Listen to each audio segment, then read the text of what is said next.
One of Facebook's top executives is testifying before the Senate Subcommittee on Consumer Protection, Product Safety, and Data Security today.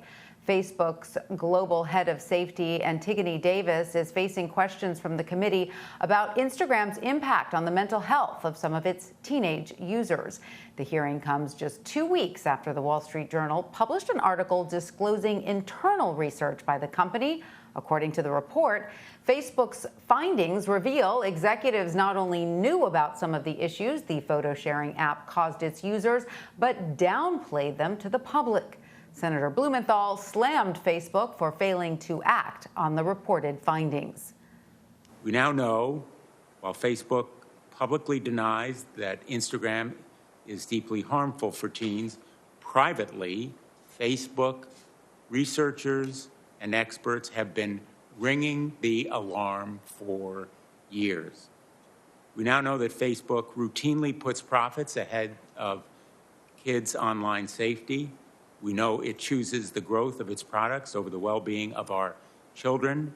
And we now know that it is indefensibly delinquent in acting to protect them.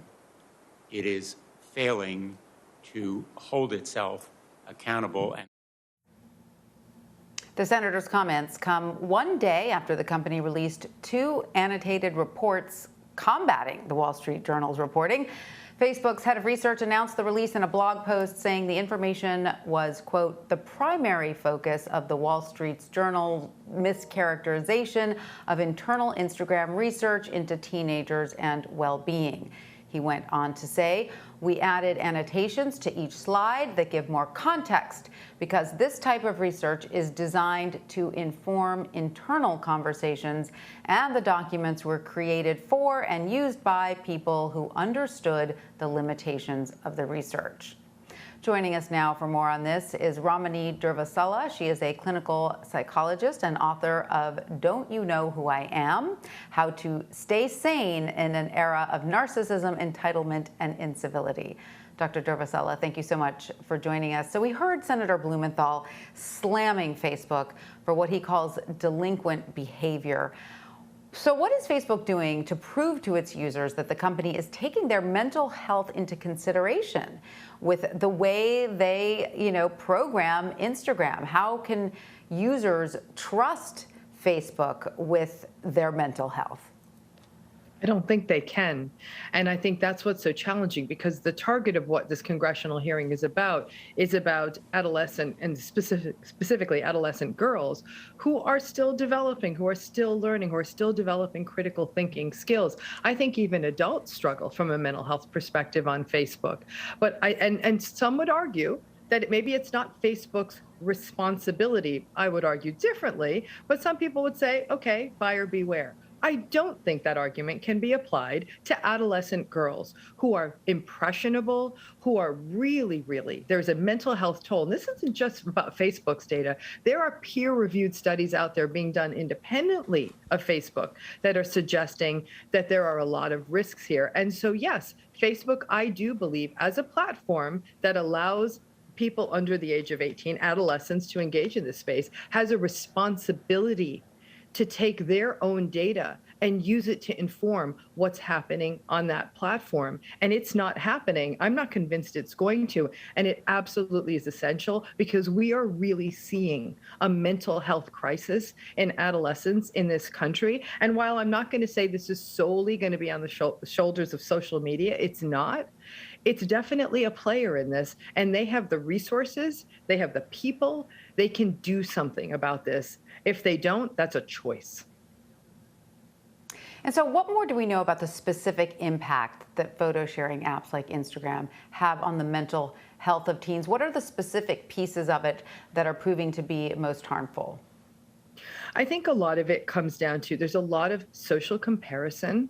I think that sometimes people are using, especially adolescents, are using social media as a place to make cries for help, to connect with other people. And they're not, for example, they may not be going to a parent or a teacher, or they're certainly not going to pick up a phone and call a therapist.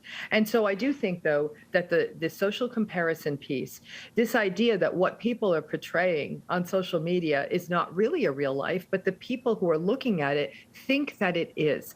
And what we do know about social media, Tanya, when it comes to adolescence, is that there is a subgroup of adolescents who are more vulnerable to the negative impacts. Kids who may have already had mental health histories, kids who may not have the kinds of structures and stabilities they may need at home or at school. So I do think that there is an at-risk population. It doesn't affect everyone uniformly. But the fact of the matter is then that these platforms have a responsibility to the entire range of children who are using their platforms. But we see decreases in self-esteem. We see issues with depression. We see issues with anxiety. We see people inappropriately turning to Facebook as a help-seeking space when it's not supposed to be that. And then that might keep them away from seeking out the services that they actually need, and may in fact even lead to them getting bad guidance or even harmful guidance via the social media platform.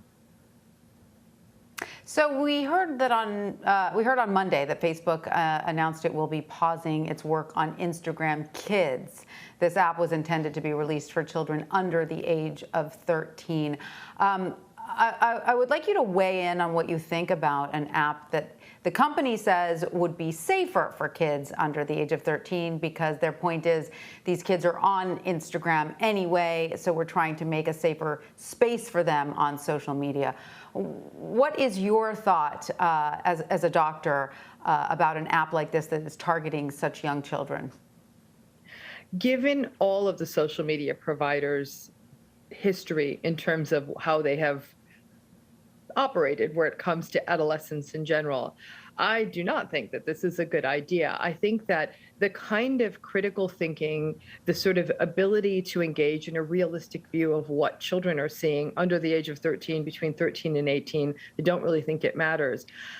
I think that there's absolutely no place for this. I think that it is more likely to be harmful. It's more likely to put the child sort of in the crosshairs of more advertising information that, again, we've always known that they're not able to process well, that it creates a space that, unless they've got every single avenue covered, becomes a space where predatory issues could be, perpetrators could get into those spaces. I don't know how they're going to be able to close these gates on all of this. It's not happening on the regular platforms. So I think in the macro, it's a very, very bad idea. In essence, what it is, it's an indoctrination of children under the age of 13 into social media as a go-to place. And once again, in light of things like lack of supervision or other issues, especially in more vulnerable children, and we're going to see that this may even sort of be stratified by things like social class and things like that, that some kids are going to be more vulnerable in this space, and they're the kids who are going to be the least protected. So my short answer, not a good idea.